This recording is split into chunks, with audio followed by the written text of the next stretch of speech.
Good evening and happy Election Day. I'd like to call to order the Planning Commission meeting for Tuesday, November 4th, 2025. Will the secretary please proceed with roll call? Commissioner Vandermeulen. Present. Commissioner Murphy. Here. Commissioner Edsel. Here. Vice Chair Davidson. Here. And Chair Limon. Here. The next item on the agenda is a consent calendar, which consists of our September 16th meeting minutes. This is an item that is voted on without discussion, but is there any reason a commissioner would like to pull it for discussion? Okay. Great. Do we have a motion for approval? Motion. Second.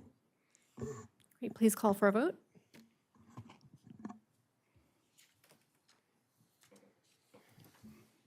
Commissioner Vandermeulen? Yes. Commissioner Murphy? We're on the minutes, right? Is that what we're, okay, so I abstained because I wasn't here last time. Commissioner Edsel? Yes. Vice Chair Davidson? Yes. Chair Limon? Yes.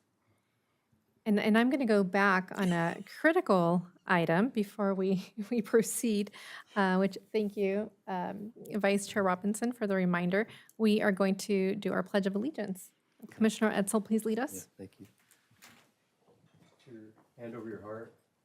I pledge allegiance to the flag of the United States of America and to the republic for which it stands, one nation, under God, indivisible, with liberty and justice for all. Thank you. So now we will proceed with the agenda. This is a time for general public comments. These are for any items that are not listed on today's agenda. Would anybody like to speak on a non-agendized item? Okay, seeing none, we will close the public comment hearing. And now we will proceed to the public hearing. We have 3 items on today's agenda. The first one is the Planning Commission, where am I? Proposed zoning ordinance amendment to the city's municipal code regarding retail off-sale alcohol establishments in the CPD zone and public nuisance regulations. Thank you, Chair Limon. This item will be presented by Senior Planner Paul McLaren.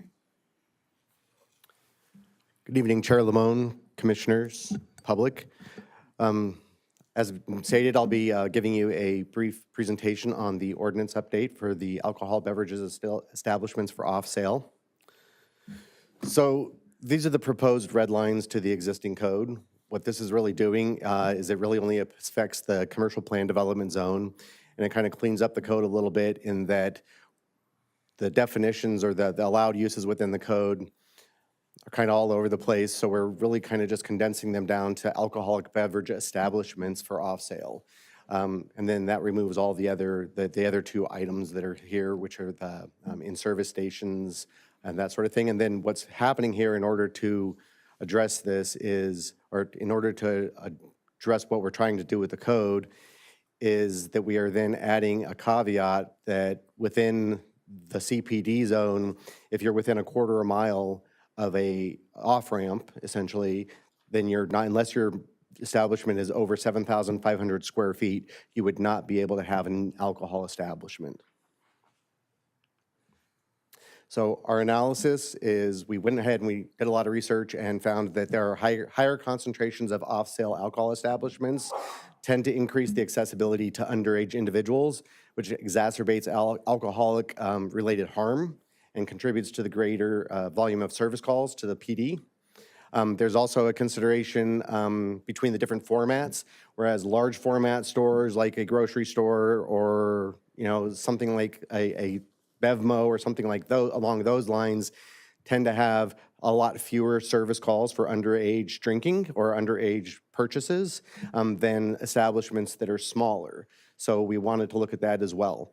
And then this proposed modification is going to create more control over that concentration, which tends to center around those off-ramps and the gas stations and things like that that are near off-ramps. So this would allow the continuation of off-store or of large format stores, which is the ones over 7,500 square feet, but then make it to where the smaller format that cause more of the problems are less likely to happen. It's restricted. So if you go and you look, this is a little bit of our analysis. I looked at every intersection, but I'm only showing a few here because these are really where it happens. And so if you look here, what we have is we have these green stores in this area, or the green icons in this area are large format stores. So you got Target and you got Walmart and you've got Ralph's and you've got Bevmo. There is a gas station, the 76 station. They do have a off-sale license already, or they had a CUP for an off-sale license. They haven't actually gotten their license from ABC yet as of today. And then there also is a liquor store that's up in the Las Posas Shopping Center. But with the purple icons here, that would be other stations that without this restriction would also be able to get off-sale licenses, which is going to create quite a concentration of small format stores. And that's just Las Posas. Same situation with Carmen is right now we have, we have Trader Joe's, Trader Joe's and CVS, and they both have their off-sale license, but they're large format stores. And then we have the Lantana Liquor, which is a small format store that exists, which would become non-conforming in this case. But then there are the 4 purple stations or the 4 purple locations that could also end up getting ones, which again would create an extreme concentration around this intersection. And then Santa Rosa is the same situation. There could be up to 3 additional establishments near Santa Rosa Road. So the summary of the impacts from this, and this is really what we were trying to kind of look at, is we were trying to make sure that this didn't impact a lot of existing establishments. We didn't want to create a whole lot of non-conforming situations by the advent of this code, but we did want to restrict that undue concentration. And so if you look here, you see that on the left, these are stores that by this, or these are establishments that by this are not going to be able to get a off-sale license if this ordinance were approved by the city council. And the one on the right is a list of stores that are going to become non-conforming.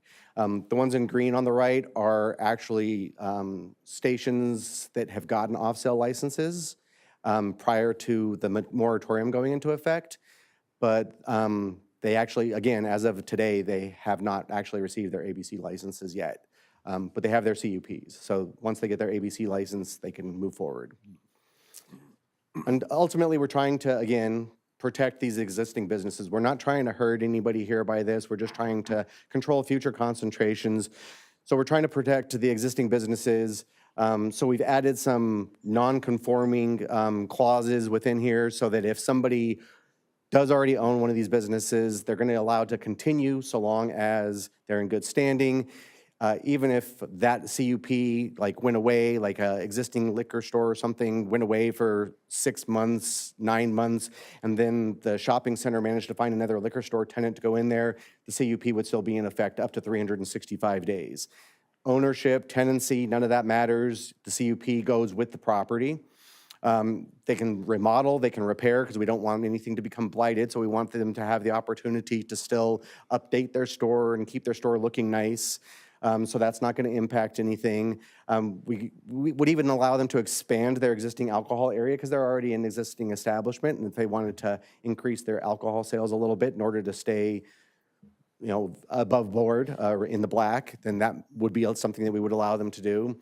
Voluntary remodeling, construction if damaged, all those things have been added to the code to make sure that these can continue to exist, even though they're going to be non-conforming. And then we also wanted to add an improved enforcement. And so this whole section of the code is really just about that. It's really, there's things that were absent from the code that we looked at with PD and that we also looked at with code enforcement. And we looked at these and said, these are things that could be added to help with enforcement of existing establishments. So there's a number of these that have been added to the public nuisance section of the code. So in summary, this proposed ordinance amendment is to limit the sale of off-sale at anything under a 7,500 square foot location within the CPD zone. It's a response to a surge in applications that we had, which would cause an unreasonable concentration. So this is the result, or this is the direction that we're trying to go in order to prevent that undue concentration. So the recommendation would be that you find that this is exempt from CEQA, and also that you adopt a resolution recommending approval to the city council of this ordinance amending these chapters of the code. Thank you for your report. Do any of the commissioners have questions or comments for the staff? I don't. Yeah, I just wanted to clarify that that quarter mile or the 1,320 lineal feet, it's from the Caltrans right-of-way, not from the Caltrans Correct. on-ramp, It's from the right-of-way is how we're measuring it. Okay, so I don't think it would change anything in terms of the non-conforming building, but basically it'd be the, a whole strip of land along the freeway on both sides. Only within the Caltrans right-of-way around the actual on-ramp and off-ramp. So it wouldn't be the entire length of Camarillo. So I can go back and, But doesn't the code, so. the proposed code indicate that the 1,320 linear feet, Only the Caltrans right-of-way actually around the on-ramp and off-ramps. Okay. But ultimately, in the end, it doesn't really have a huge impact because, again, the concentration all occurs right there around the intersections or the on-off ramps. So it really, and in my analysis, I looked very carefully at if we actually just went a certain distance from the freeway throughout the entire city versus if we just did the on-off ramps.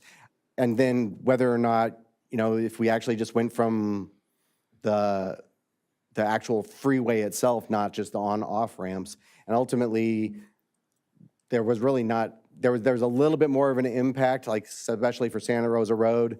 If we had gone with just the freeway itself, then the 70, or it's not a 70, the Circle K, they would be able to still get a off-sale establishment.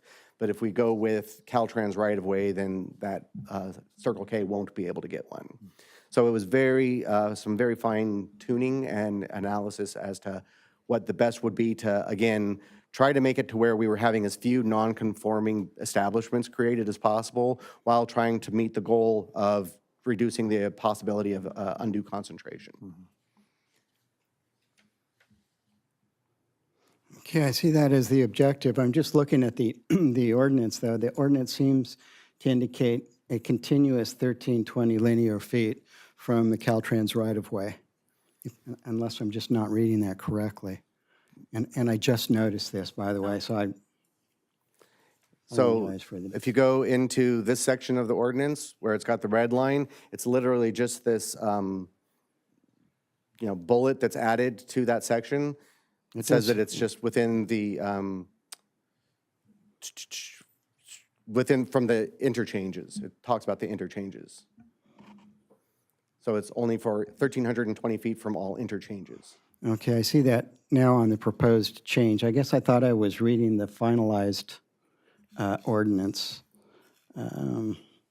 earlier on in the report, but if it reads exactly like this, then, He's actually correct. It reads differently. When you look at the actual thing, it actually does not say anything about an interchange. Okay, then that's a error on my part that I'll make that correction. Yeah, just bring it to Because ultimately, this would be the goal, and this is great that we have these meetings early on so that I can correct this before we go to council.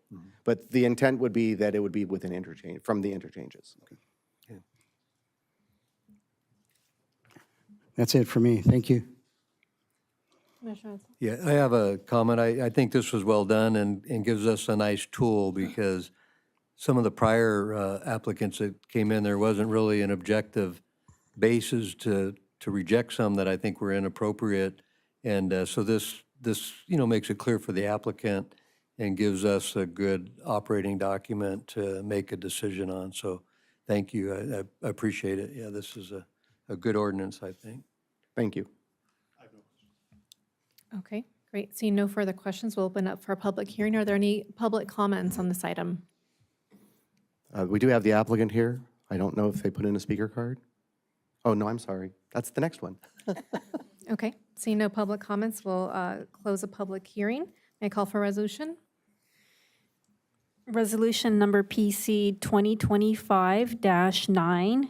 It's a resolution recommending approval to the City Council of an ordinance amending CMC Chapters 9.12, 19.26, and 19.58 pertaining to retail off-sale alcohol establishments in the CPD zone and public nuisance regulations. Is there a motion?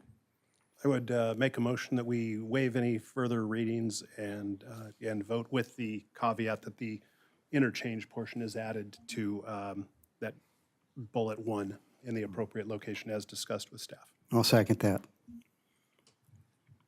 Great, please call for a vote. Commissioner Vandermeulen, Yes. Commissioner Murphy, Yes. Commissioner Edsel, Yes. Vice Chair Davidson, Yes. Chair Limon. Yes. Okay, the motion passes. We'll now move on to the next item, which is an application for a conditional use permit by Albertsons Companies DBA Vons for an instruction tasting license. Is there a report? Yes, thank you, Chair Limon. This item is also being presented by Senior Planner Paul McLaren. Again, welcome. I'll just jump right into it. So this is CUP 431M1. It's the M1 because this is a modification to an existing Type 21 license for off-sale that has been given to Vons beginning towards the beginning of this year. And now that they're open, they're asking for this next phase. So the request is to approve a modification to the existing license for an instructional tasting. The instructional tasting has to be combined with the Type 21 license per ABC regulations.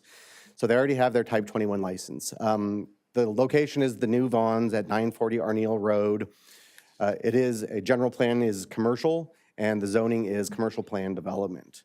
And just to make sure that it's clarified, this is not within a quarter mile of interchanges. So the context is that this is a shopping center. Adjacent to it is residential to the northwest and east, and it's additional commercial and office space to the south of this. There are operational limits and conditions that have been put in place as in the proposed conditions of approval that are going to minimize potential off-site impacts. And when discussing this with the police department, they said that so long as that they are compliant with the ABC's regulations when it comes to instructional tasting, that they have no problems or concerns about this being allowed here.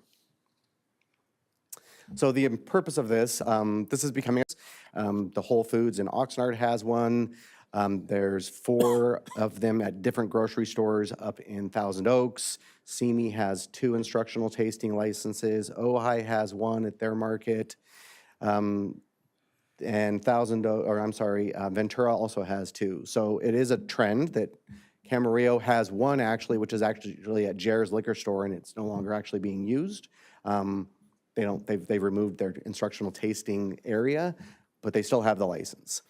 Ultimately, the goal is to drive complementary, it's to increase, with the advent of online shopping, it's to increase and create an experience when you go to the store. You know, you can't taste anything new when you're ordering online or when you're, getting your shopping delivered to your house. So they're trying to get people in the stores so that they can then hopefully get the complementary sales of produce, snacks, deli, which also then the allowing the tasting also supports local producers. So we have an Institution Ale or we have an 805 or somebody like that who has a new product out there. This would be an opportunity for them to allow the public to sample that product to see if they want to purchase it from the store.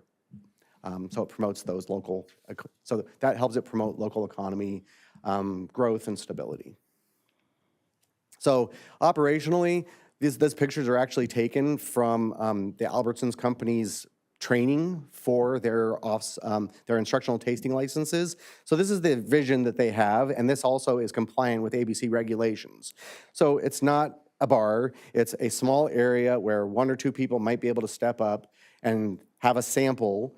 The sample sizes are restricted.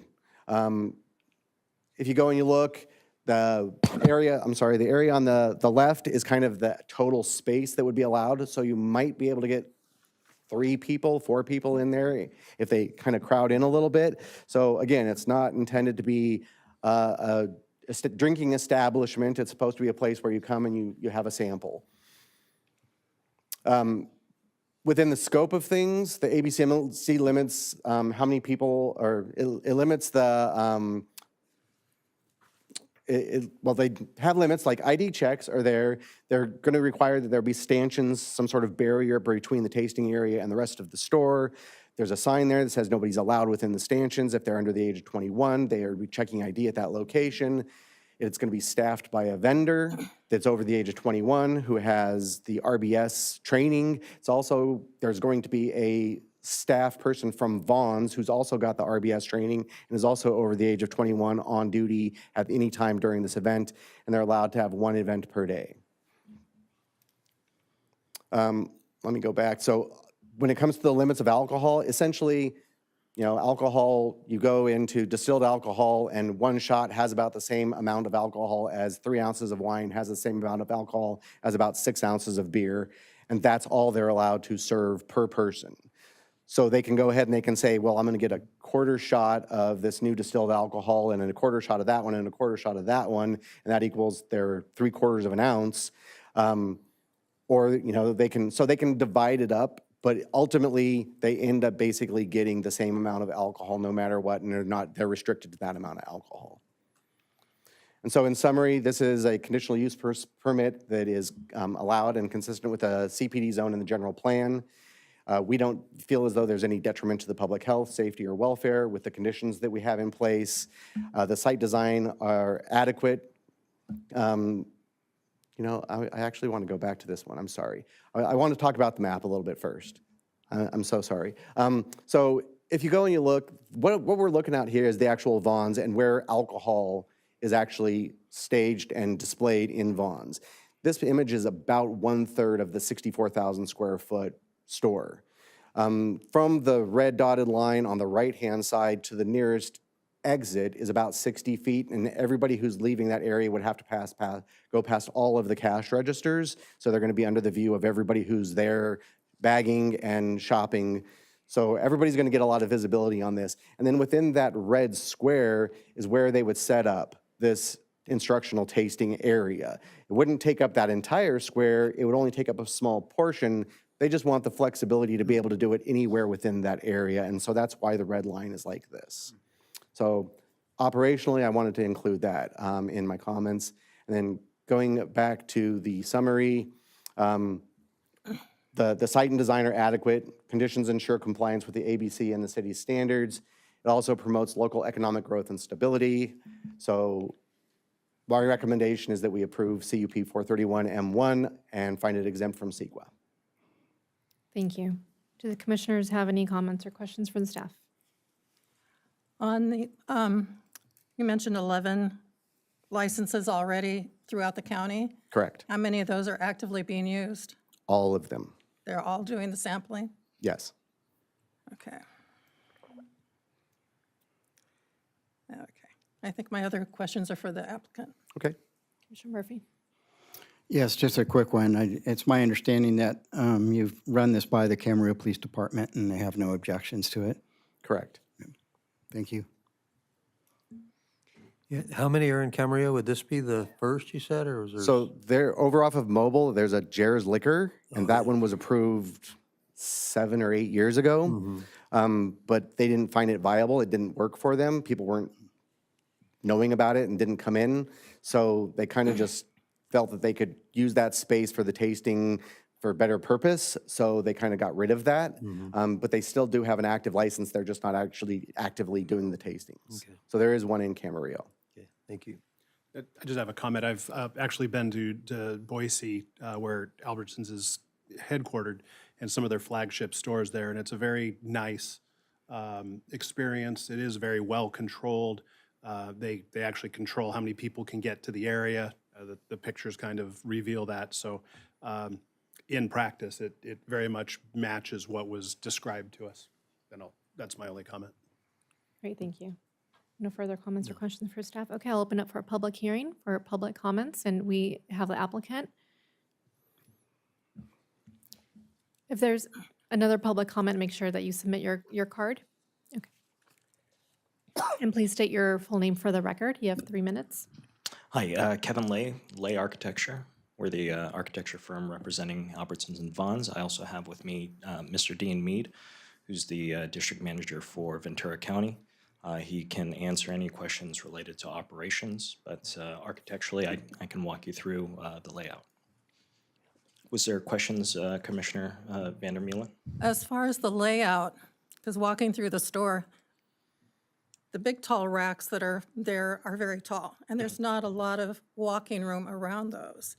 And the area right next to it is right, not too far away from the last aisle, in that area, checkout aisle. Right. So I was concerned on that aspect about where they're going to put it, where there's room, where there's not people lined up, where it's not in the way of people trying to get around the other shelves to the other side of the store.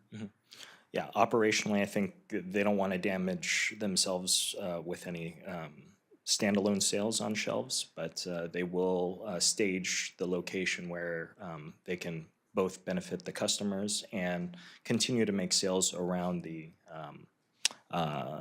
shelving. So where it says the Yeah. promo, it's not going to be in that promo area next to the red line. No, it would not be, not in between the check registers and that area. We Is that- foresee these areas closer to the north end where the dashed 3 boxes are. Those are promotional seasonal items that otherwise are flex space, flexible areas that they can set up the stanchions and operate centrally within that department, not ruin any sales from the shelving units. Okay, that would, while it's set up, that could have a little tendency to cut into the walking area over to that north side of the store. Yeah, regardless, our mission is always fire, life, and safety. We would always ensure exiting paths are maintained and safe protocols are in place. Okay?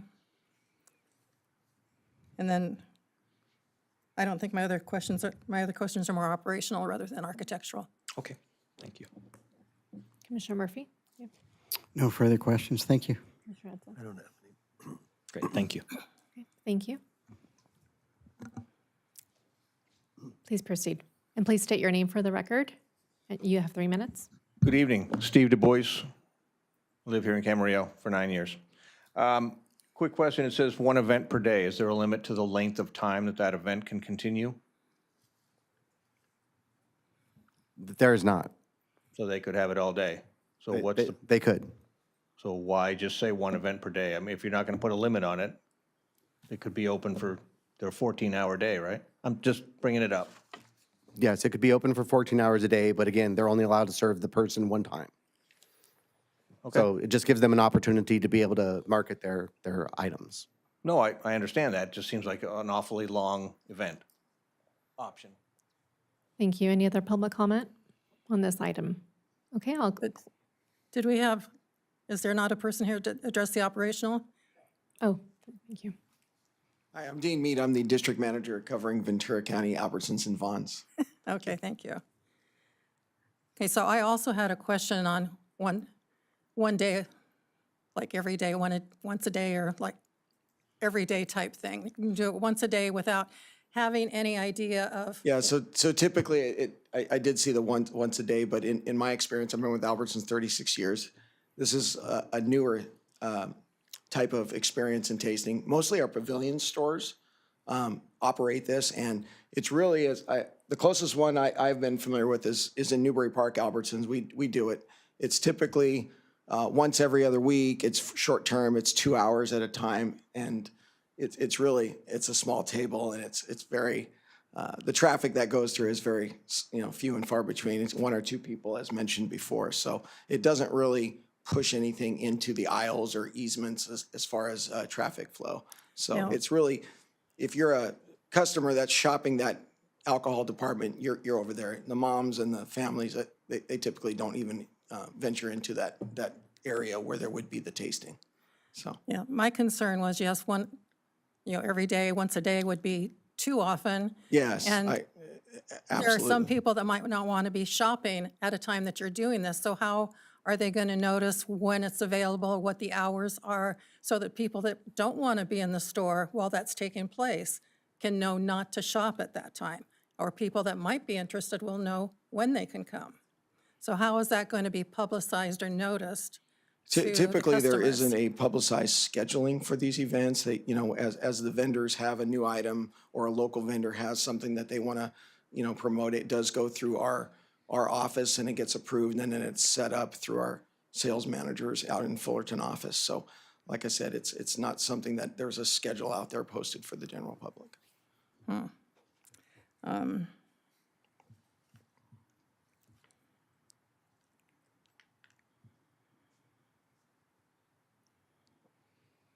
Yeah, I was really hoping there would be some way that customers would know when they could, you know, when it was going to be there or what vendors were going to be there.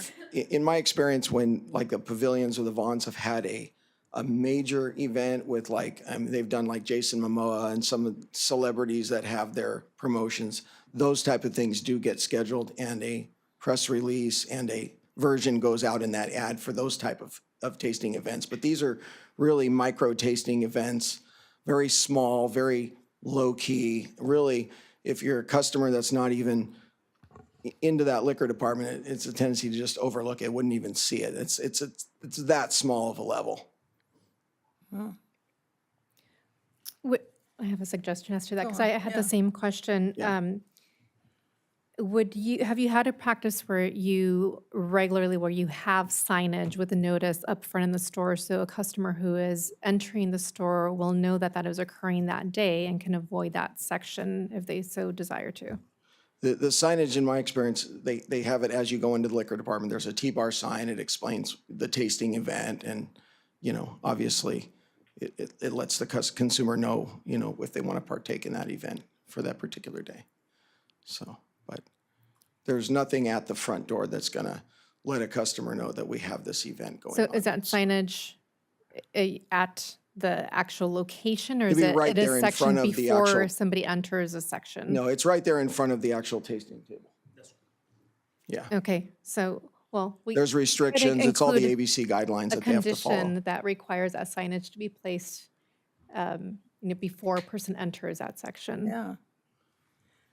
Yeah, I'm very concerned about, one, they're not going to get the people to notice there to actually have the benefit that they want to have from the tasting if it's not posted somewhere, you know, maybe even 2 or 3 days ahead of time. Yeah. And then, like I say, for people that might not want to shop at that time when that's taking place, how do they know to avoid the store at that time? So a great even, like I comment. say, even to get the customers there that you want to Yeah. have tasting. We at. do have at this location, we do have a wine steward who has gone through all of the trainings, and he actually has a community database that, you know, volunteer consumers of the store have scanned the QR code, they get put into the wine club, and that's the avenue to really let these consumers know that these different events are taking place within the store. It's more of a silent deal instead of trying to go out and advertise, you know, and promote liquor. It's more, hey, it's geared toward the folks that really want that experience and want to be part of it. We run double discount offers, special events and things, and that's how we reach out to our consumers that are within the local area that want to participate. Any other questions or comments? I'm sorry, but Commissioner Van der Meulen, were you? Yeah, no, I think I kind of lumped all of those questions together, so. Yeah, just some specific concerns I really had on those, but thank you. Appreciate that. Commissioner Murphy? Yes, more out of curiosity, what is the closest Vons that currently has a tasting? Vons Ojai and also the Vons off of Victoria and Oxnard, the Seabridge location. Okay. Yes. And then the Albertsons Newbury Park.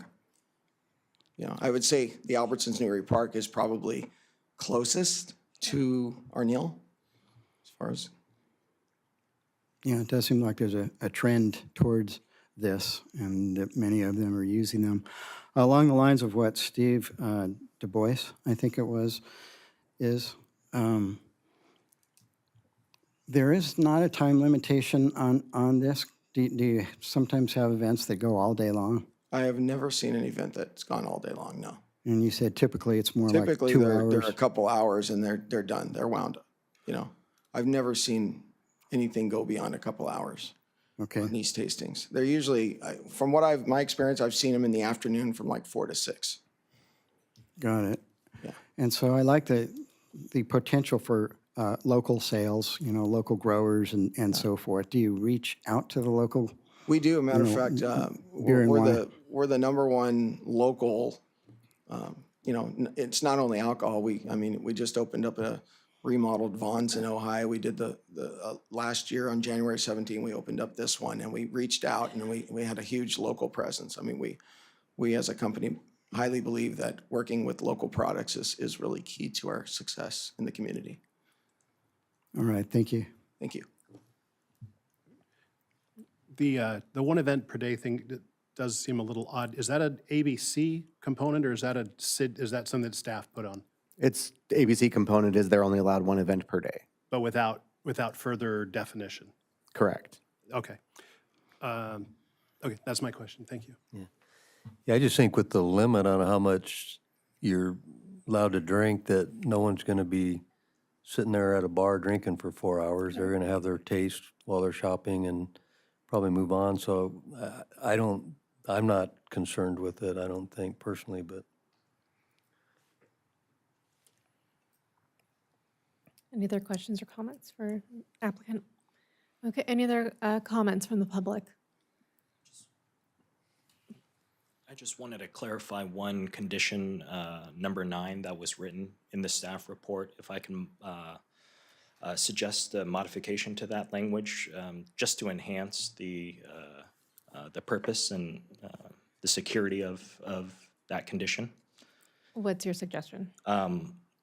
We would like to state each event must be staffed by at least one RBS, which is certified by the California Alcohol Beverage Control Responsible Beverage Service Program, representative of the product manufacturer or distributor over the age of 21. Vons must schedule at least one employee that is RBS certified by the California Alcoholic Beverage Control, 21 years of age or older. The Vons employees will be on duty during the entire scheduled event. Thank you. Thank you.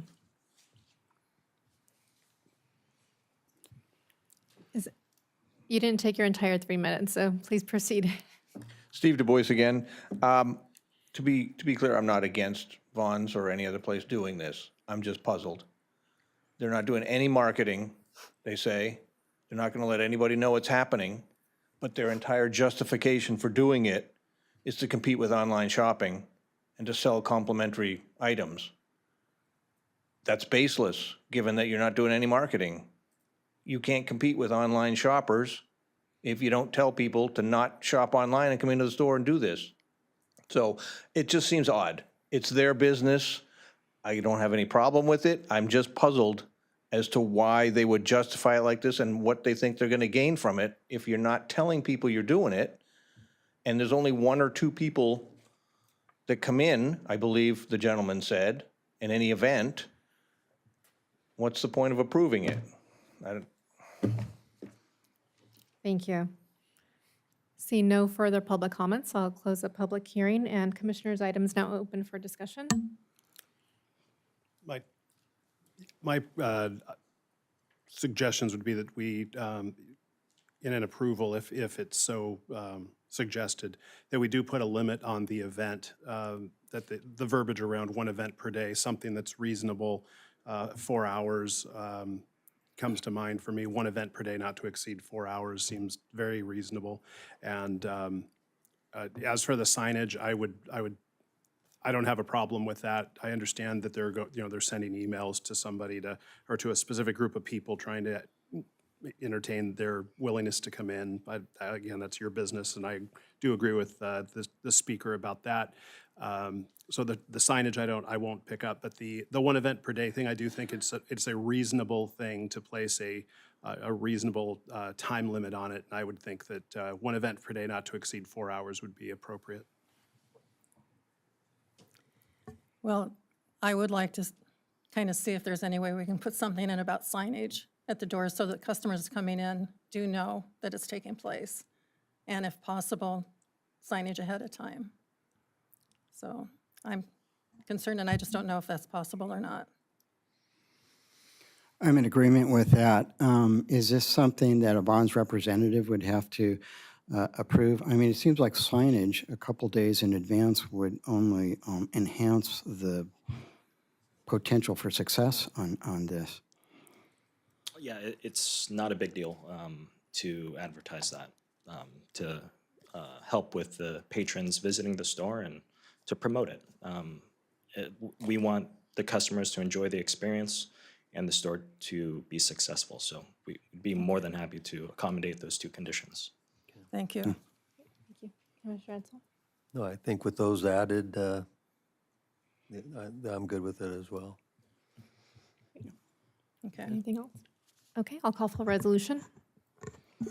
Resolution number PC 2025-10, a resolution of the Planning Commission of the City of Camarillo approving a request from Albertsons Companies, DBA Vons, for a modification to conditional use permit CUP 431 to allow an instructional tasting license type 86 at 940 Arneal Road in the Commercial Plan Development Zone, further described as CUP 431M1.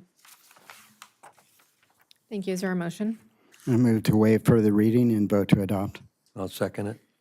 Chair, members of the commission, if I may, just to clarify, there was a discussion earlier about inclusion of 2 additional conditions of approval related to signage and limiting the hours to 1 event per day, not to exceed 4 hours. Is that part of this motion? You have to name the amendment.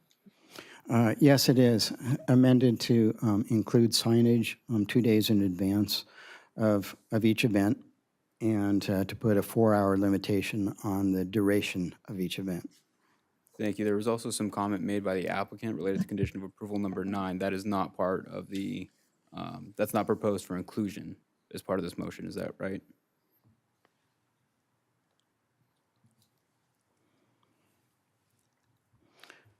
I mean, I think we could include it. It sounded reasonable to me. Basically, it includes licensed individuals that would be behind each and every event, including store employees if they are so licensed. Is there a second? I'll second it with those additions. Please call for a vote. Commissioner Vandermeulen, Yes. Commissioner Murphy, Yes. Commissioner Edsel, Yes. Vice Chair Davidson, Chair Limon. Yes, and the motion is passed. Okay, our final item on today's agenda for public hearing is the proposed climate action plan, with the proposed action being finding that's exempt from CEQA and a resolution recommending that the City Council adopt the climate action plan. And we're ready for your report. Thank you, Chair Limon. This item will be presented by Hannah Mize with Rincon Consultants. Awesome. All right. Thank you so much for having me today. I'm really excited to talk about the climate action plan and see kind of where we've landed so far in the process. Again, I'm Hannah Mize. I'm with Rincon Consultants. We're located here in Ventura, just right down the road. So have a lot of real connection to the city and excited to showcase how far we've come and where we're at in the process. Like I mentioned, really want to start discussing what the purpose is and how we've gotten here today, the work that was completed essentially to get us here in front of this group and what we want to share out as far as next steps and then staff recommendations. And absolutely, if there's any questions, discussion, would love to hear any feedback so we can make sure this plan is as implementable and aligned with the community needs as possible. All right, so taking it from the top, as far as the development process goes, what we really want to do is start with an understanding of where we're at. And so that included an emissions inventory and forecast analysis, where we first took a kind of an understanding of I would say a point in time. For us, it was 2019. This project kicked off during COVID, and we wanted to understand what the emissions were like during kind of a standard year. So we picked 2019 and estimated the emissions out using best available data for that. We can kind of talk about that on a future slide. Once we had the inventory, we developed a forecast and set targets in line with the state's goals to demonstrate how the city will kind of contribute the fair share reductions to meet that broader goal. Then we created a climate change vulnerability assessment. You've heard about this likely before as part of the safety element, which was also completed in tandem. The city has moved forward with a variety of different projects that really coalesce into something in this kind of sustainability realm. So there's the sustainability master plan, the safety element, and then this climate action plan. And they all weave in, again, to this really holistic, resilient strategy for the city. Once we understood where we were, for emissions inventory, where we were going to go for the forecast and set those targets, really understood the impacts of climate on the city, we developed provisional measures and actions, which we have shared kind of today in the draft cap. And essentially what those measures and actions do is allows us to reach the goals of that we identified in the targets, but more broadly aligns with the state's goals and really protects the city and the community going forward against these climate hazards that we are going to face. And then we have the draft cap, which essentially combines all of this information. It provides an introduction, emissions inventory, the forecast, the targets, the climate change vulnerability assessment, and the heart of this plan really is those measures and actions, which we identified through those baseline analyses, and then based on community feedback, city staff feedback, and other interested parties who participated in this process to really make sure that these measures and actions were implementable and aligned with what meets the needs of the city specifically. Because, climate action planning is, it's been around for a while, I would say a decade. There's really found an opportunity to hone in and identify what makes the most sense for us here. So this plan really is a foundation. It's a framework outlining the way that the city can reduce greenhouse gas emissions and provides a roadmap to increase community resilience to things like extreme weather, extreme heat, wildfire, things that we're all experiencing. I wanted to just pull a quick note from the US EPA that noted currently climate change is happening, and the United Nations has noted that in the past decade, it's been the warmest on record, and the 4 previous decades prior to that were the warmest incrementally in kind of succession. So we are experiencing this warming trend. How do we start to work together to navigate it and create a community that's really resilient and sustainable for our future and the people that we, our kids, our family, our friends, et cetera. This plan is also a qualified qualified cap or a CEQA document, which allows future projects to be streamlined off of this. So really the benefit here is saving developer time and staff time if projects are consistent with the greenhouse gas analysis in the climate action plan, if they implement initiatives and measures and actions identified in the plan.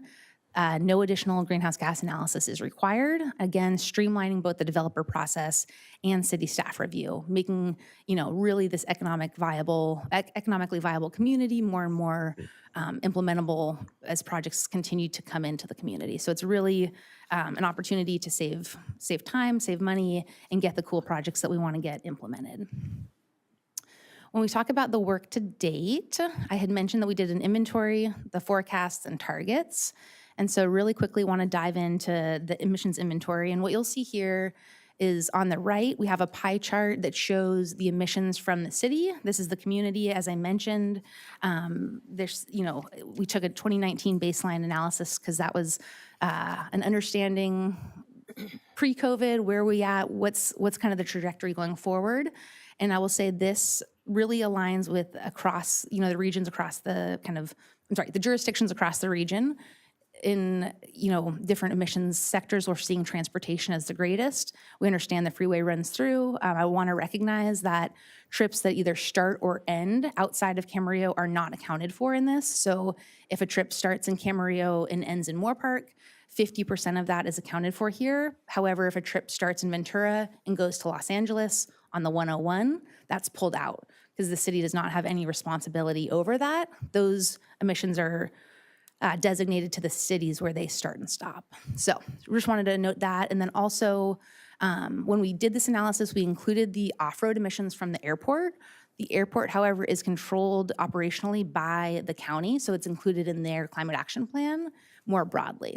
The city does not have control over the airport, so we didn't want to put that into the emissions inventory and say, hey, reduce these emissions. You don't have any control over it, but let's find a solution. So what we did was recognize that there's, the trips to and from the airport, there's opportunities for the city to control those, but there isn't really an opportunity to control what's happening at the airport. So if we're looking at emissions, just wanted to reiterate how that worked. And then we're measuring this in 1 metric ton of CO2. There's about 490,000 total. So just for reference, that image is very small on the screen, I apologize, but it's about the distance to get from here to, gosh, if you were gonna go to like New Orleans or, I'm thinking like Kentucky, somewhere in that kind of post-Mississippi line, and it's a pretty big metric to understand. So just wanted to put that for a framing. All right, and then here we're talking about forecasts and targets.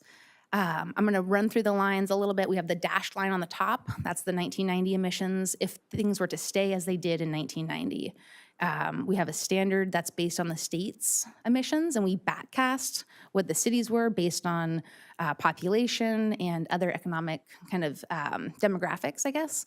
And then we identified from there it's a gold line or a brown, that business as usual. If things were to stay as they were in 2019 when we did the inventory, you'll see a slight increase because projections show that the population is going to increase, jobs will increase. We're not seeing, we are seeing an increase, but it's not, I wouldn't say exponential, because there's all of these, initiatives that are in play to kind of reduce that, which are shown really in the blue line where we're seeing the legislation that the state of California has applied. So basically, the benefit here is we don't have to do it all alone. The state's also helping, but that gray kind of differential between the blue line and the green shows the gap that we need to achieve for 2030 to keep that CEQA qualified climate action plan and ultimately going towards 25 to hit carbon neutrality.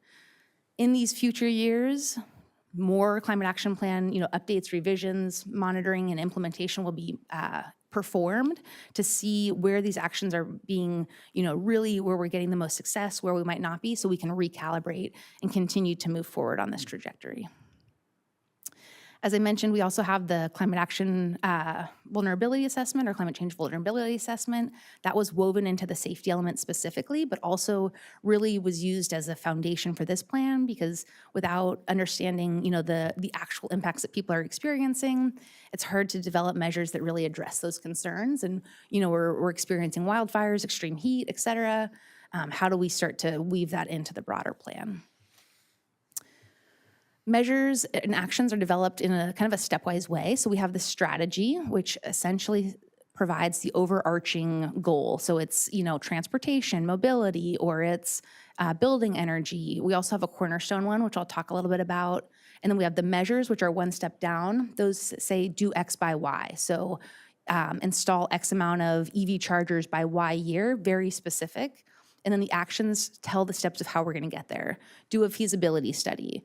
Where can the chargers get installed? Where do people need chargers? How can we provide education for people to use the chargers? How do we connect people to the rebates where they can get the EV to use the charger in the first place? And so really it's kind of the stepwise process of how you achieve the overall measure. Additionally, we've phased these. We recognize that there's a lot to be done and not... there's a limited amount of things we can do in a day. So what can we accomplish? And really wanted to map out this in a phased way so we can say, hey, in the next couple of years, we're going to do, these couple of things, which are really about feasibility, educating the community, providing outreach. And then in the future years, we'll start to do those structural changes, make sure things are implementable and move it forward, but providing that foundation so everybody's comfortable with it and knows why and the reasoning behind why we're doing different things. So really making sure that this is done in a way that that doesn't happen all at once. We're not saying, everybody, let's replace all of your equipment. Or what we want to do is say, when your piece of equipment dies, maybe let's consider a different option and start to move that forward in a kind of a stepwise way. As far as the strategy or the structure of the measures and actions go, we have quantified and then supportive. The quantified really align with that CEQA qualified piece where we want to use substantial evidence to demonstrate either that's examples from other jurisdictions or white papers or any sort of publicized information to really say these reductions are achievable and here's how we're going to do it and here's how you can use this plan for CEQA streamlining. The supportive measures are equally important, but they don't have those quantified benefits. What they do is really provide some of those things that, more safety, more human health, those aspects of things that are very important, but not so quantifiable in the emissions reductions umbrella. As far as the measures go, we have the kind of a strategy here of six different strategies with measures underneath. And as I mentioned, really when we started this plan, we developed this cornerstone measure, and we thought, what is the crux of what's important to the city of Camarillo? We talked to different community members, we talked to city staff, we talked to other people who have been involved, folks from CI. It was really an interesting process, and it's like, what is important? And we came up with, family, safety, community, the things that really make Camarillo great. And so we have a measure here that's really about developing safe pathways and having a program around that, so we can have accessibility between the community, our neighborhoods and our commercial areas, the schools, the parks, and really provide an opportunity for community members to use our internal streets really safely and effectively. For building energy, we focused on, you'll see building energy and mobility and transportation have the greatest amount of measures. Again, that's because they have the greatest amount of emissions. And so we're really trying to address that in this plan. So increasing the use of CPA green power, that's already being done in the city, but really maintaining that and providing differentials if there's a cost concern for community members who might need that, who might be, might need that financial support, and really making sure that the transition is equitable. Also electrifying new buildings, it's cheaper, it's easier. In most instances, you have to pipe one or plumb, one utility instead of two. So it's a little bit more effective for builders. A lot of people are moving in that direction already.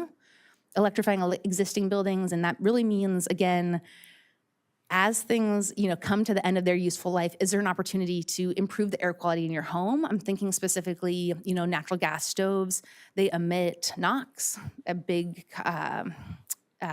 direction or correlation to asthma, especially with kids and stuff like that. So it's like, how do we remove that from our home? And it's really not necessarily about the natural gas. It's about having healthier spaces to live and work and play. And so I think that those buildings, especially the existing buildings, making sure they're reliable, especially for weather changes, and then increasing energy and storage.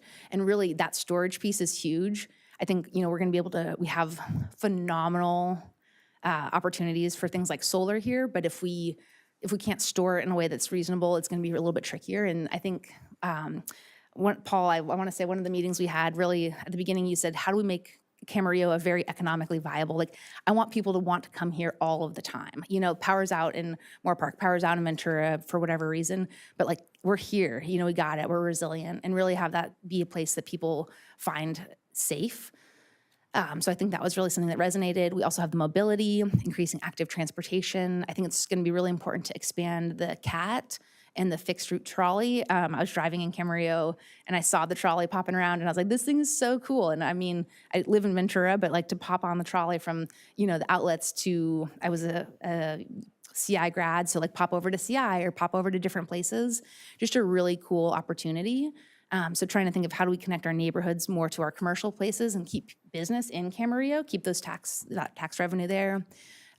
Increase EV adoption both commercially and residentially, and then decarbonizing off-road equipment. And really when we're talking about decarbonizing off-road equipment, that goes back to the health and safety. It's such a small amount of emissions, but it really is about how do we help make people as healthy and safe as possible in the work that they're doing. And a lot of the people who are outside, doing outdoor work are highly susceptible to these kind of discrepancies.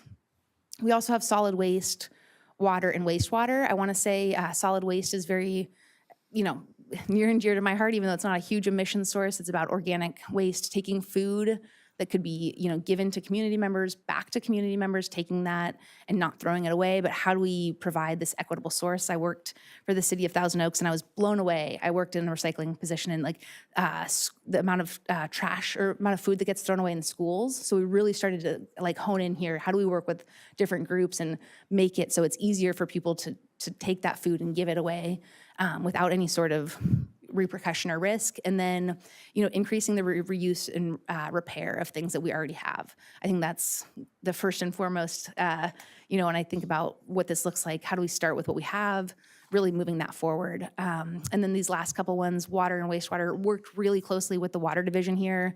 I know there's been so much work on this, and so really reducing water per capita use, and then also increasing recycled supply, and specifically making sure that, large water users can have that access. And then finally, we have carbon sequestration, pulling that carbon back into the ground with compost procurement, and then a community urban forest plan.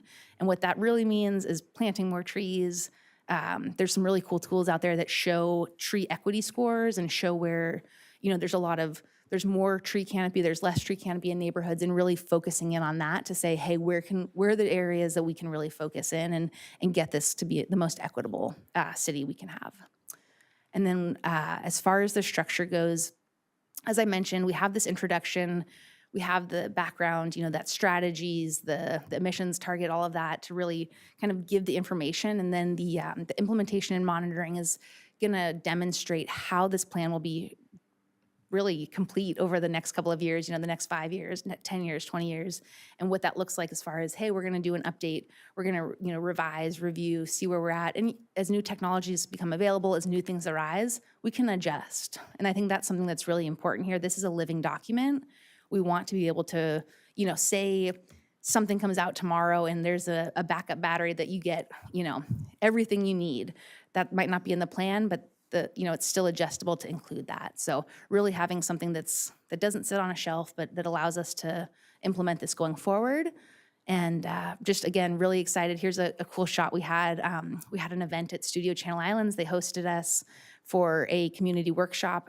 Over 20 people showed up, and it was just incredible to have such dynamic conversations and really hear feedback from the people that live here and that it matters to. So again, just want to say thanks so much for having me. We're going to close out here as next steps. I'll pass it to Jackie to take us from here. Thanks, Hannah. So next steps would be following tonight's meeting, we would take the climate action plan to City Council. We're looking at taking this at their January 14th meeting. And then should that get adopted by the council, then we would move right into implementation in 2026 and beyond, where we would implement, monitor, and continue to track our progress. So staff's recommendation tonight is to find that the climate action plan is exempt from CEQA pursuant to section 15061B3. And adopt a resolution recommending approval of the climate action plan to the City Council.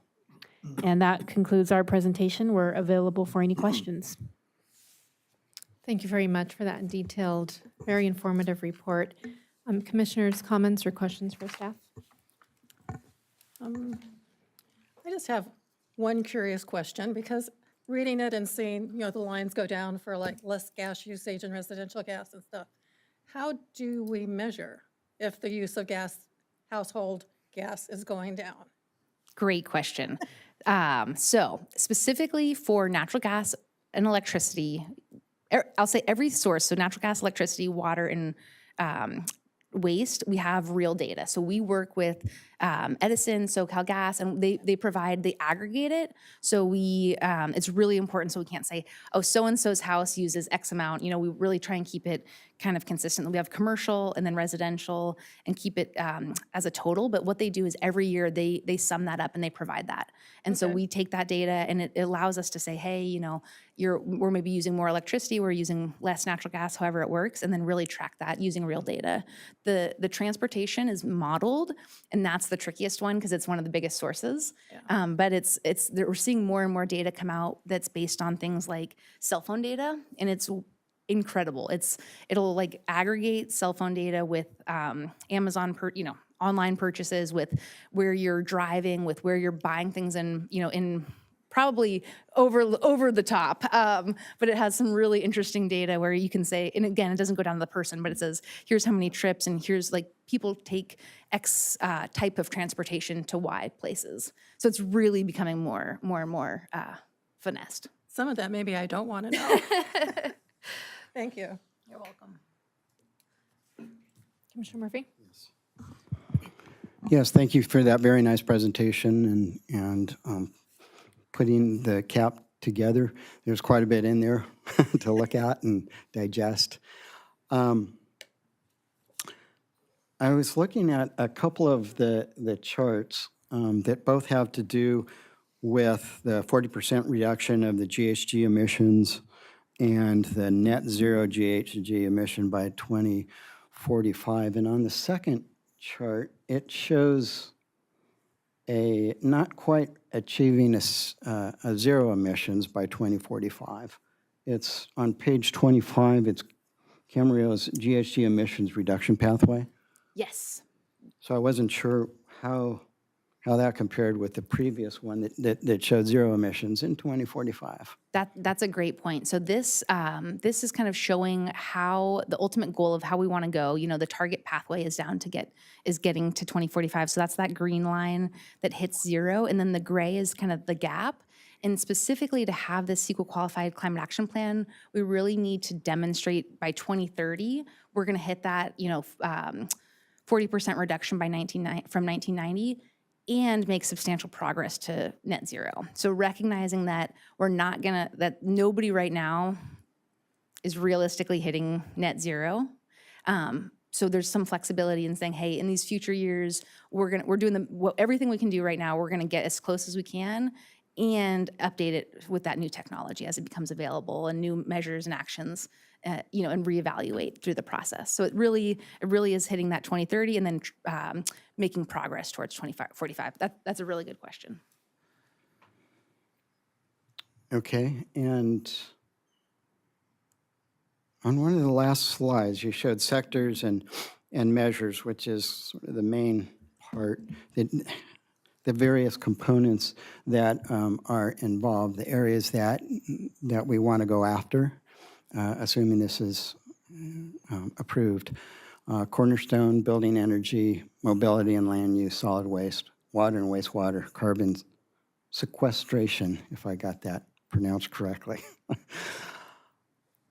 In looking at that green line or on either of these charts, how do those sectors break down for the data that you have projected on those lines? Are there some that are way, way more than the others in terms of can we go after, focus on, get bang for our buck and focus on certain areas first and work from there? Yeah, great question. Absolutely. So those are going to be things like really in the city, the one that's going to be the biggest is increasing use of CPA green power. If we can continue using renewable energy, that's going to be just incredibly significant for the city. Looking right off, I think the other one, there was the electrification of new buildings, but we do break it down by emissions reductions per measure. So it really is clear if the city says, hey, we really want to focus on this measure this year, totally a viable option. We have actions phased, but I think going in for a specific measure that really reduces emissions, totally doable. Okay, and then is there a table or a pie chart as something that reflects what percentage of the overall goal can be attributed to each of these sectors? Not in this presentation, but we can absolutely provide that. Yeah, that's something we totally have. And it breaks it down so we can, one of the things we were doing when we were working through this is, we have a tool where we said, hey, if we adjust one of these numbers, do we have to change another one and kind of calibrate it to make sure we still hit the goal? And so we can definitely create a chart, and that might be something really cool to include in the climate action plan. I think that'd be a good idea in the final document. Okay, thanks. And my last question is just more out of curiosity. The 490K metric tons of carbon dioxide equivalent for Camarillo, have you folks done a comparison as to how that works per capita versus other, municipalities in California?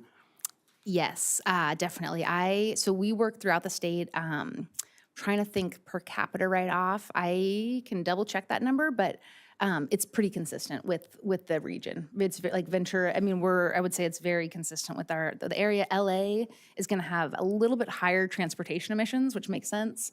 Most cities in LA, they're closer to, I mean, we're at like 48%, they're closer to 51, 52 in a lot of jurisdictions. I'm thinking like Glendale, we just completed their climate action plan.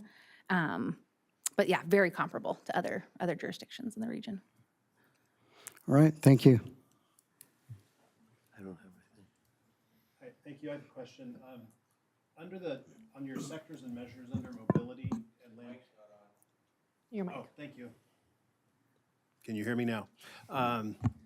So under the sectors and measures under mobility and land use, you list some things that strike me as being a little beyond the ability of the city, any city, to control. In other words, decarbonizing off-road equipment, certainly increasing commercial EV. Is this somewhat dependent on state efforts as well to incentivize or to have changes in state code that make requirements of this? Because it seems like if Camarillo were to say, you have to decarbonize your off-road equipment, we would just dry up construction and we can't really make that stand without a broader effort. Yeah, absolutely. Good question. Excuse me.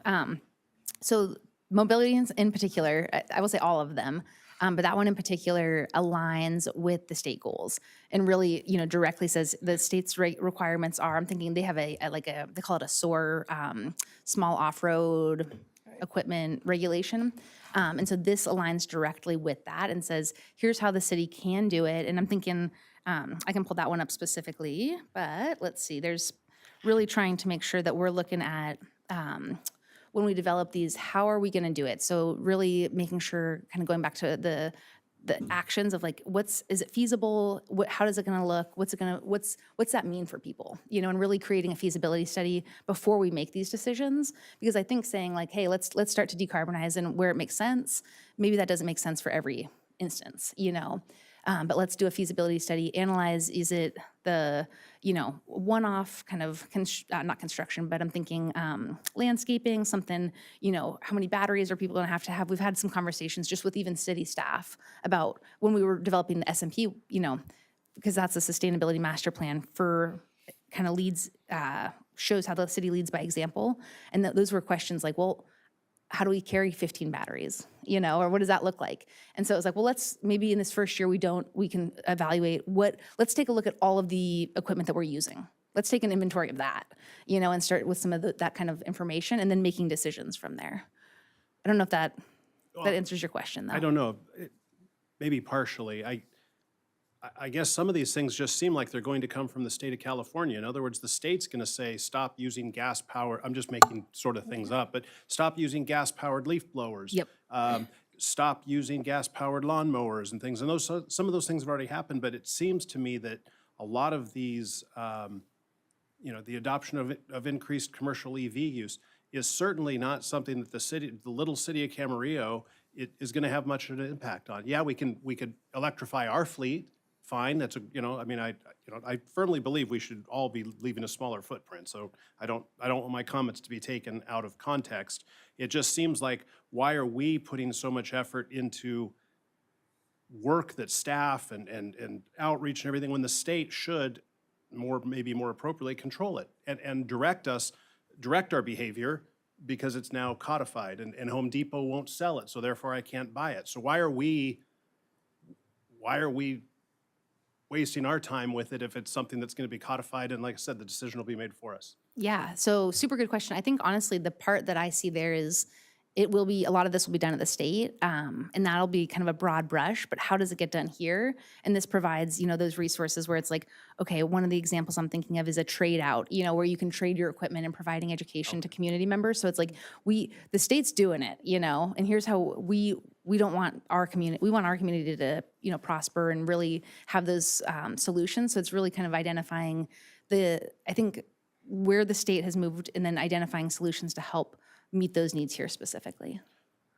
So would it be almost like the low flow toilets and things like that? So then it's up to the city to incentivize or work with more regional providers to do those things? Exactly. Okay, thank you. That helped me. Cool. And then my final question has to do with, and we've received significant comments, it has to do with the airport. I appreciate very much that we, as a city, as a planning commission, have no control over what the airport does per se, but is there any verbiage in this and again, this is a city council decision, not a planning commission, but that is instructive to city staff that wherever possible within our sphere of influence, we will assert ourselves and do things that will keep pressure on or encourage, or, they can come up with the verbiage, but is there anything that's instructive to city staff on how they should engage in working with the airport? Because we shouldn't be silent. Okay, we can't control it, but we certainly shouldn't be silent on the topic. Yeah, that's a really good question. I think we've talked about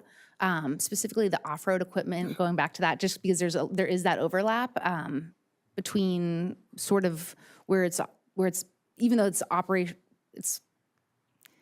county has operational control, however, it's being operated in Camarillo for those pieces of off-road equipment. So I think in particular that might be a really good place to provide some kind of connectivity. I think we've reached out and had some kind of preliminary conversations, but I like that idea of weaving it in to the plan as an action and saying, hey, for this, let's continue that conversation. I know we in a lot of different measures, we have actions that talk about regional collaboration and community kind of coordination, but I think specific to the airport, I don't know, Jackie, if you have a different thought, but I think that makes a lot of sense. Yeah, I think we wanted to just make sure that we didn't commit ourselves to anything that we wouldn't be able to actually implement or achieve a target through mechanisms that we could not control.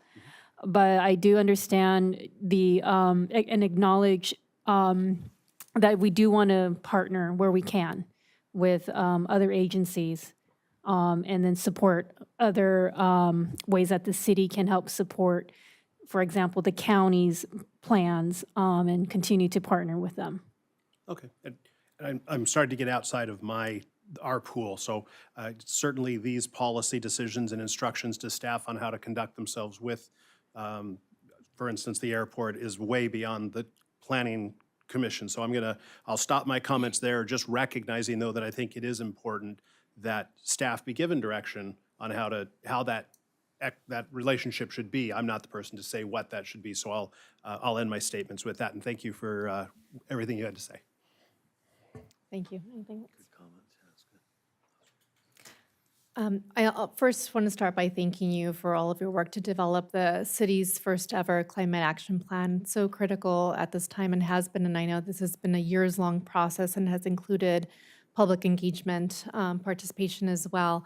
I have several questions, and one I appreciate Commissioner Robinson's comment on the airport, and I agree that and recognize that there's a reason why you've carved out the airport due to the lack of control and authority.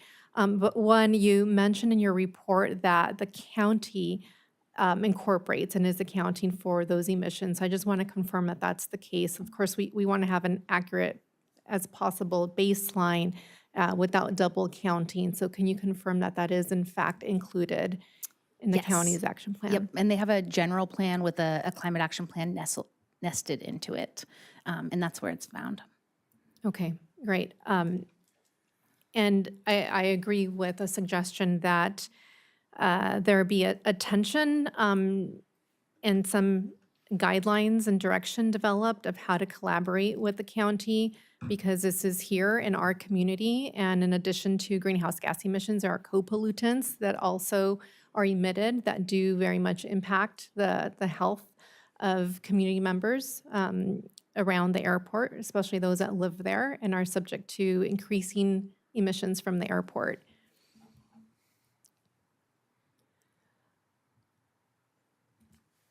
I also wonder if there is, if the county is accounting for those emissions, is it feasible for the city to track those as well, to have that portion of or that source of emissions readily available to the public?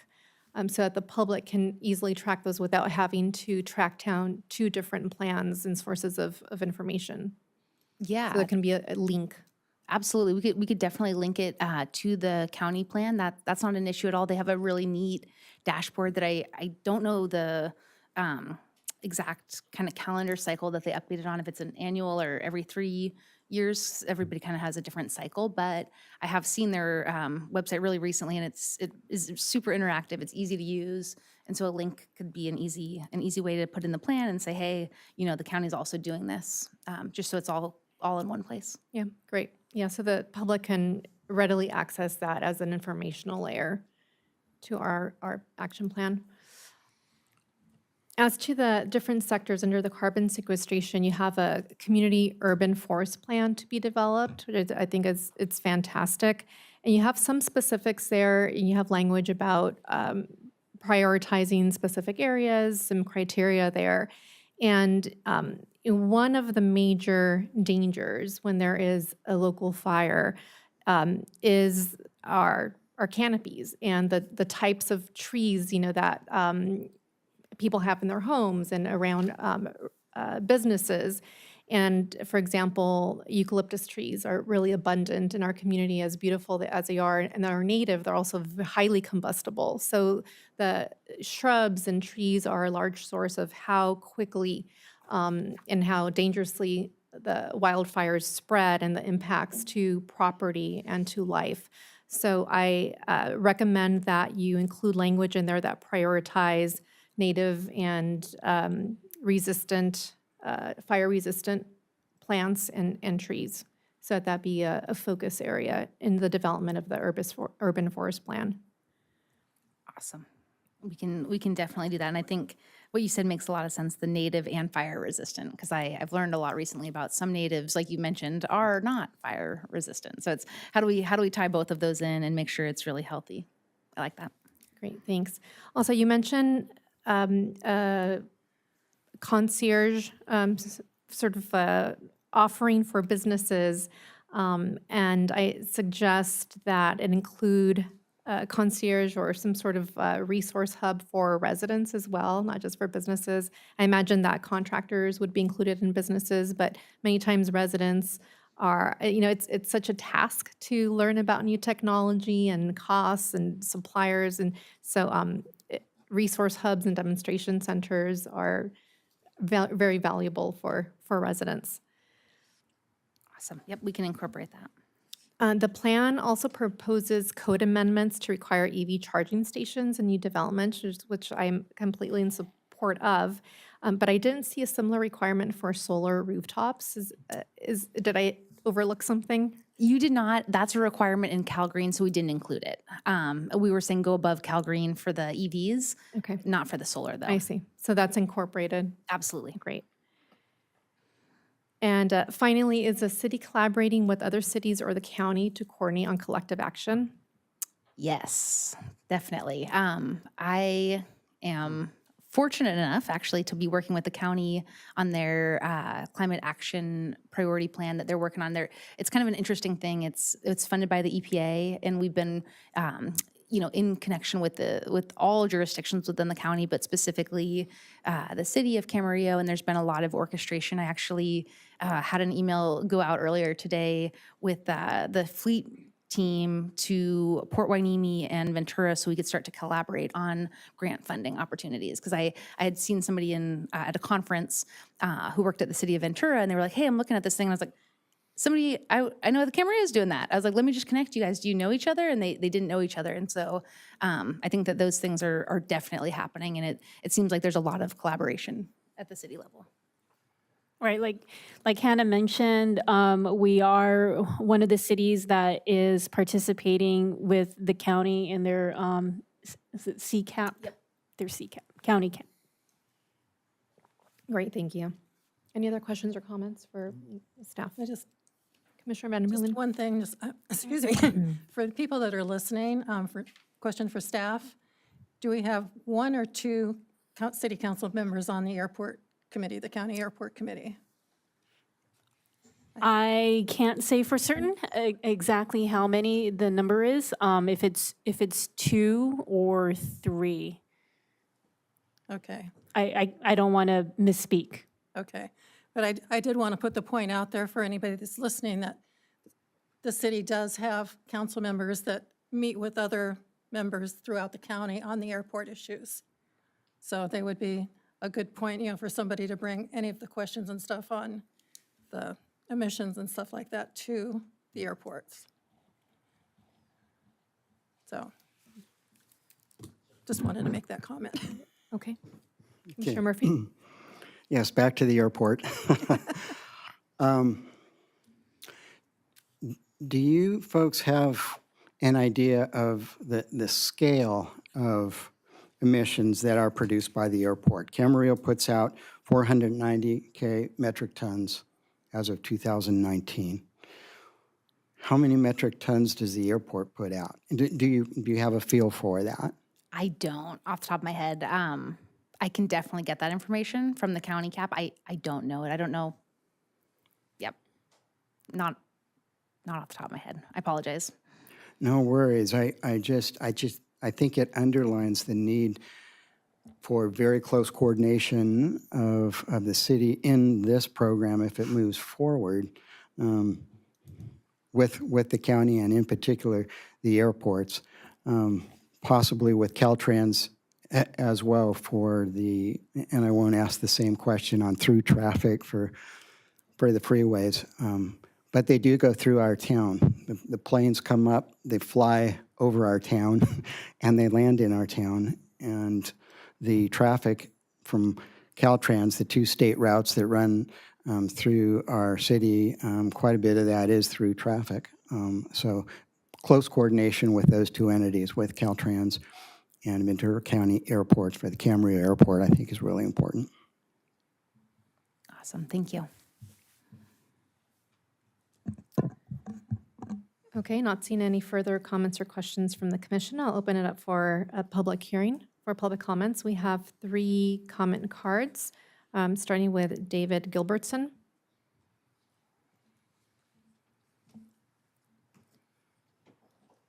Please state your name for the record. You have 3 minutes. I'm David Gilbertson. I wonder if I could yield my time to these fine young people and then come back. You mean go into, are you yielding your time? Or, no, I would just wait. I see, okay, I have them go first. Sure, Yes. that's fine. Thank Okay, you. we have Eric Bershinger.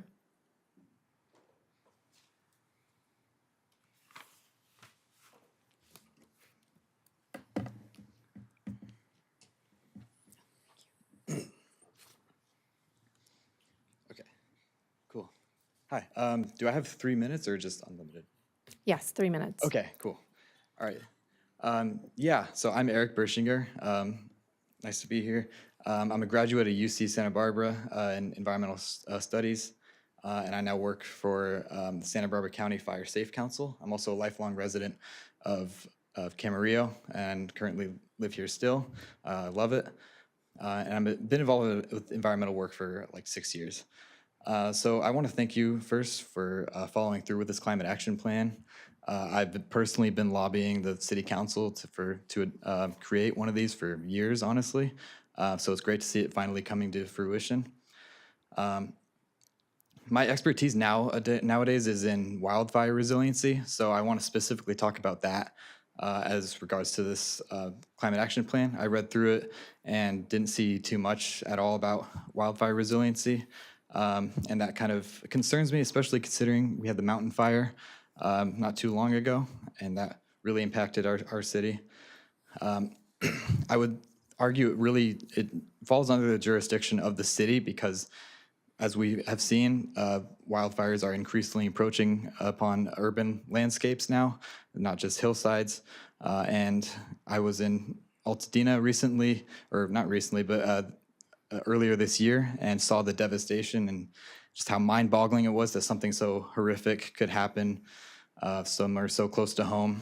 And I saw, a lot of similarities between Camarillo and Altadena, and something like that could happen here. So I want to make sure we're doing what we can to prevent that. At my job, I basically run the home hardening program. We have a rebate program, actually, and it's a really great opportunity where we can offer homeowners up to $2,500 to do home hardening retrofits, primarily low-cost retrofits. And those low-cost things can really mean the difference between losing your home entirely or saving your home. Something as cheap as a $20 vent installation can mean that difference. And also another thing we do at work is we work with the Firewise communities. I don't think Camarillo has any Firewise communities as it stands, and I think there should be something included in the Climate Action Plan to promote the creation of more Firewise communities. They save lives, they create more of a sense of community. And yeah, those are basically my two main recommendations, is the creation of more Firewise communities and also potentially the establishing of a fund for doing a home hardening rebate program that can save lives and save people's homes. So thank you. Thank you. Okay, next we have Molly McCoy.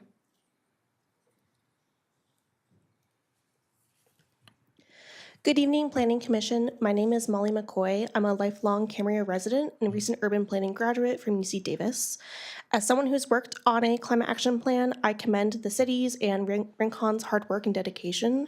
There's a lot to celebrate and look forward to. I especially appreciate the consideration for low-income and disadvantaged communities, climate resilience, co-benefit opportunities, and the commitment to tracking key indicators along the way. And I truly hope this plan can come to life off the shelf and be implemented in full, which is why I'd like to remind the city that beyond grant agency funding, there's an extra opportunity on the table, which is the California Climate Superfund. Camarillo has a chance to pass a local resolution to support this state policy, which will be on the voting block in January. It would open the door to lots of extra city funding. Back to the plan, there are a few actions that could use some improvement, particularly from the mobility and land use measures. I would implore the city to consider increasing 2030's active transportation mode share percentage rather than simply maintaining it at 4%, plus increasing 2045's goal to 10% if possible, which would align with SCAG's Connect SoCal goal. I'm also concerned about the proposed public transit mode share proportions, both of which are too low to make any significant impact on local VMT reduction. It would only prolong Camarillo's dependence on cars for intra and intercity travel. I completely understand the biggest limiting factor here is infrastructure capacity and jurisdictional responsibility, but the city could be doing more to raise public awareness about the available transportation alternatives and ticket options, like Metrolink's SoCal Day Pass or Amtrak's student discount. Camarillo should also work with local partners and community groups to encourage residents to walk, bike, or take the cat or trolley for small trips, as well as offer mobility wallets for riders with greater barriers to access, and get both those percentages up by the end of the decade. For community engagement and education events for transportation climate programs in general, I would strongly recommend the city review Ventura County and Santa Barbara County's active transportation plans, which had a lot of creative and exciting community events to pull inspiration from. I greatly appreciate the plan's current community approach and just want to make sure these education and engagement actions are followed through and don't just live on paper. I attended one of the city's climate workshops earlier this fall and was really impressed by city and Recon planning staff and really hope to see more creative events and opportunities in the future as the CAP comes to life. Above all, this is an incredible plan and a huge round of applause to all those who worked on it. This is a big step forward for Camarillo's climate progress. Thank you. Thank you, Ms. McCoy. David Gilbertson.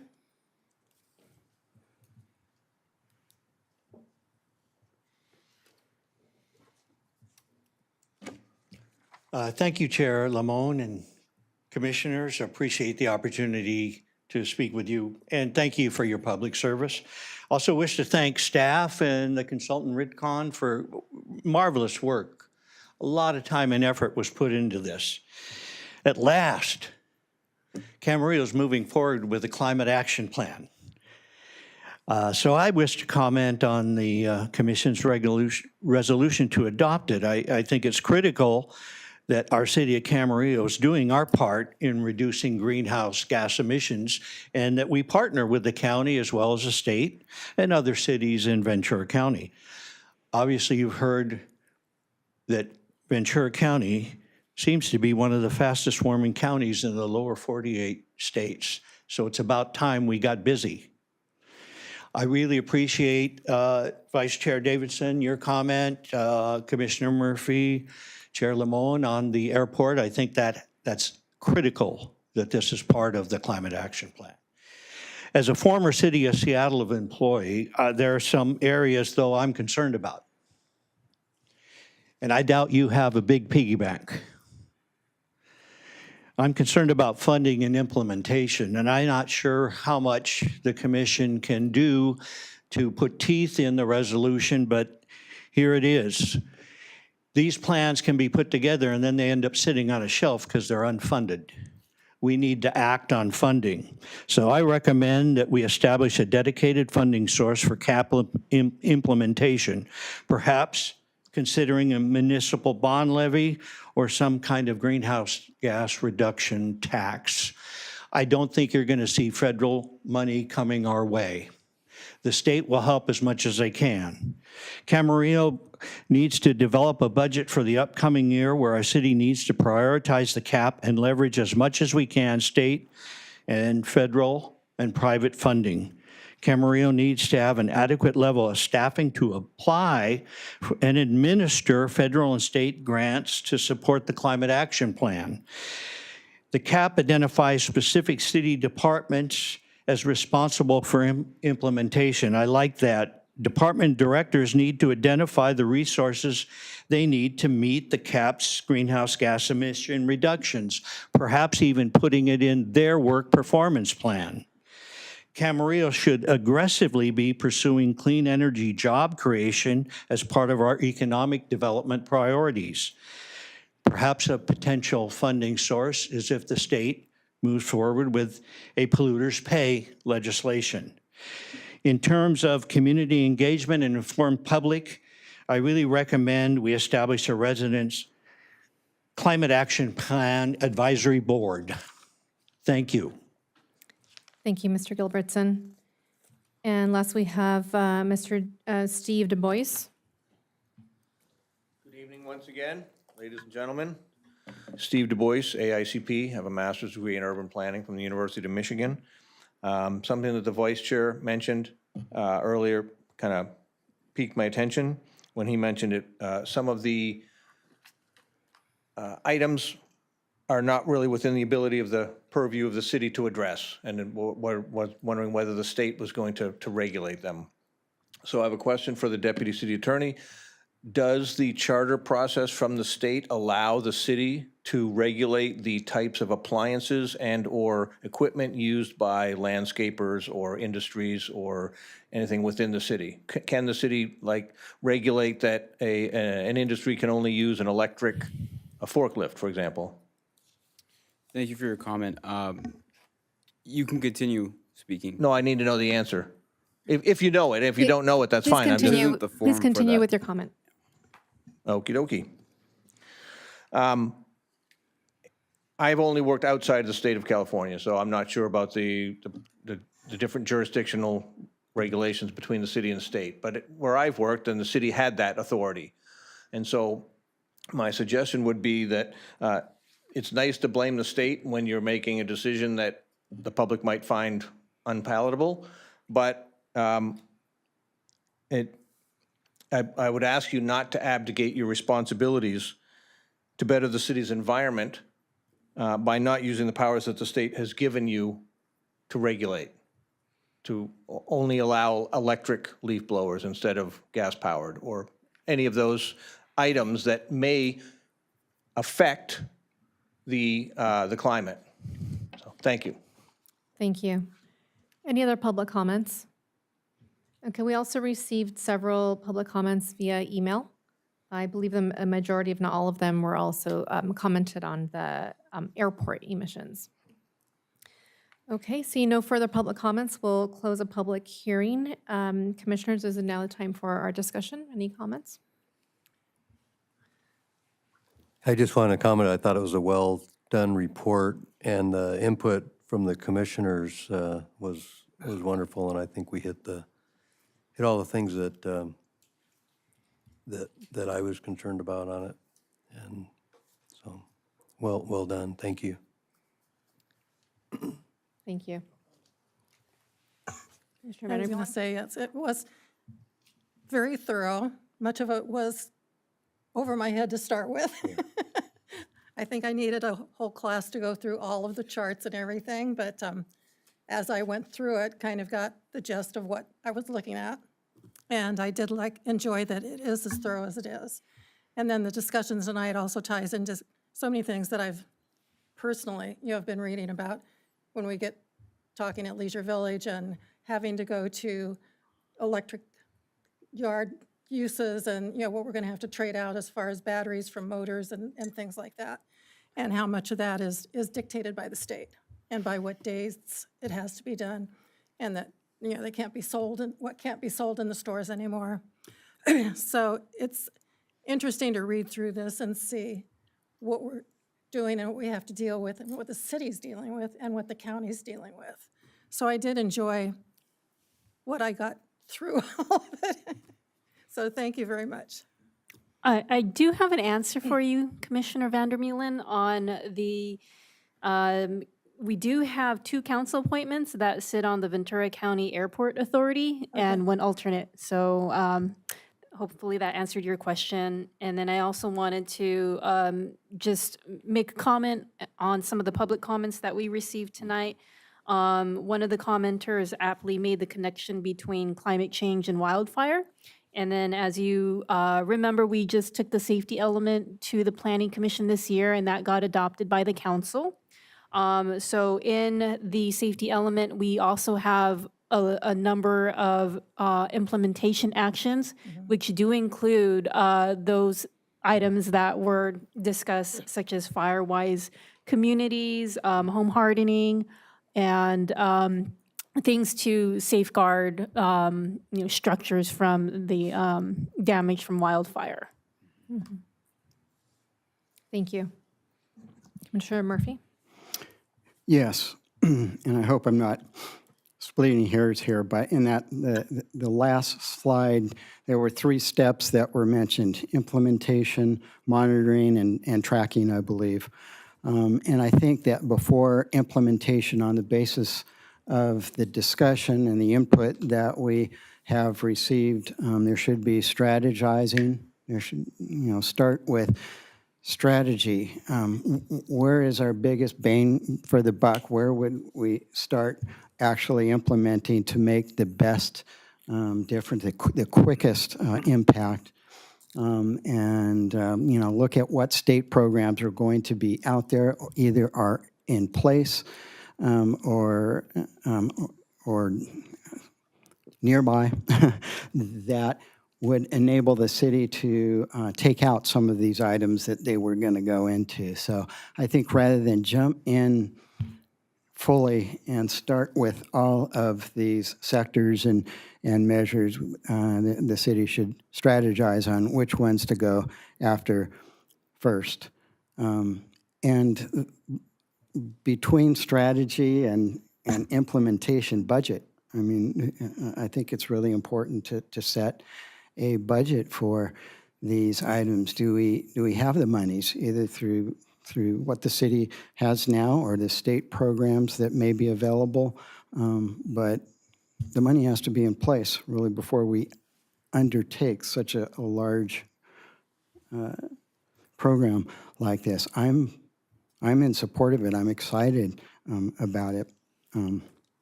But maybe a little bit of walking before running is advisable. Thank you. Anything else? Okay, well, I want to thank you again for all of your hard work to get us to this point and get us walking. I think a lot of you have already been walking and moving the city forward, but we, of course, have to be much more deliberate and focused, and we will learn of resources and practices along the way, especially with collective action. And there's a lot of expertise even from some of the members of the public who commented here today. So thank you again for your perseverance to develop this draft, and also thank you to the members of the public who took time out of this evening to provide us with your expertise and comments, and particularly for the younger people. You and younger generations, of course, have much more at stake here, and so I understand the urgency that you are expressing. We here in Ventura County, we're already very much feeling the impacts from the shift in global temperatures and weather. As was mentioned, we're one of the fastest warming counties in the country. We see it in the record heat, in our weather patterns that are now have been upended, devastating wildfires, and rising sea levels, as we are not a coastal town, but very close. And all of these are changing our ecosystem and threatening lives and property and just overall livelihoods. And these are based on scientific facts, which establish that this change is driven primarily by the increase of greenhouse gas emissions, which means that we can and must take action to secure our climate. And local action is just as important as state, national, and global action. And we can't, in my opinion, can't afford to not do so. And I think that we can all agree that protecting the health and safety of our residents is paramount, especially for vulnerable populations like our senior population and children, farm workers, and other workers who labor in outdoor conditions. And we, of course, have to protect our water source, our food sources, our agricultural economy. And as energy prices rise, residents need access to reliable, safe, and affordable energy infrastructure. So this climate action plan can create new economic growth and clean energy jobs. And as was mentioned, we have to act in a way that is both feasible and within our legal authority. But there's so much that we can do here at the local level, from building out the necessary infrastructure, providing economic and other incentives for even voluntary action when it can be mandated, providing education, modeling changes and new technology for residents, and just overall efforts to save consumers money as well, especially in these trying times. So I am in full support and am also very much looking forward to the implementation of this plan. Okay, and unless there are any other comments? Commissioner Edsel? No? No, just commenting, I thought our public input today was exceptional. I learned a lot, so thank you for coming out. And go Aggies, by the way. Yeah. And with that, I'll call for a resolution. Resolution number PC 2025-11, a resolution recommending to the City Council the approval of the Climate Action Plan. And I'll move we waive further reading and move to a vote. I'll second.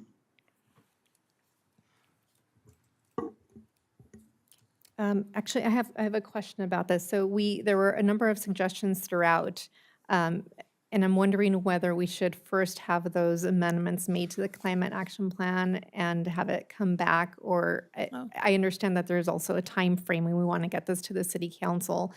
So I want to just confirm that those recommendations, the amendments were captured.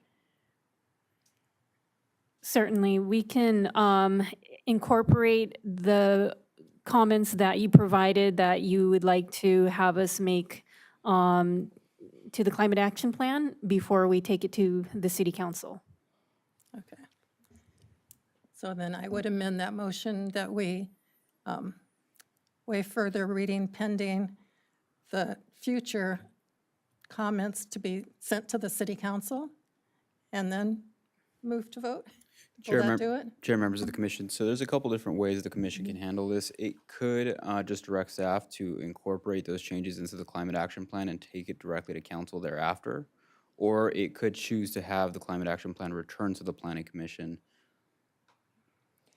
Yeah, if that's why I asked whether you feel you've captured all of the comments, because again, this has been a years-long process, and so I wouldn't want to unnecessarily delay it going to the council. Would you mind going through your notes to ensure that we've captured all of the recommendations? Right, and then what we also do is, or what I do is I spend time rewatching the video and taking very copious notes to make sure that I don't miss anything. But I have a few notes. You did want to see a pie chart that kind of demonstrates how much greenhouse gas emissions each of these measures and actions would reduce by. That we can certainly add that. You wanted to see language where the city it would encourage partnerships where we can with other agencies and their efforts. You wanted to see that we had confirmation that the airport emissions were accounted for in the county cap. We will also include that, we will provide information to the public so that they can see the emissions from the airport. So that is being available to the public to be able to see that. You also wanted to prioritize native and fire-resistant plants and trees in the urban forest plan. To also add a concierge for residents. And then to start with actions that gave the most bang for the buck and strategize by addressing those first. And then, was there anything else? Commissioner Davidson had a particular suggestion about collaboration with the county on the airport and ensuring that there's direction and guidance to the staff. I don't want to speak for you, but direction and guidance to the staff on how to best do so and what actions can be taken within the control and authority of the city, even if there isn't legal authority to require actions. Anything else? Did I capture that? Yeah, I wasn't sure that it could be in, pardon me.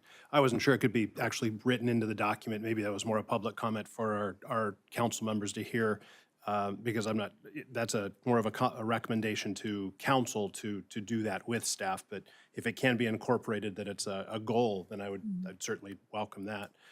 Might I add, with the rewatching, I think you hit a lot of the high points, and I've found staff to be very responsive with respect to these more general directions. And just speaking for myself, I'd be comfortable taking council's view of directing them to incorporate all of them, and I'd have a deep level of confidence that would be done to our satisfaction.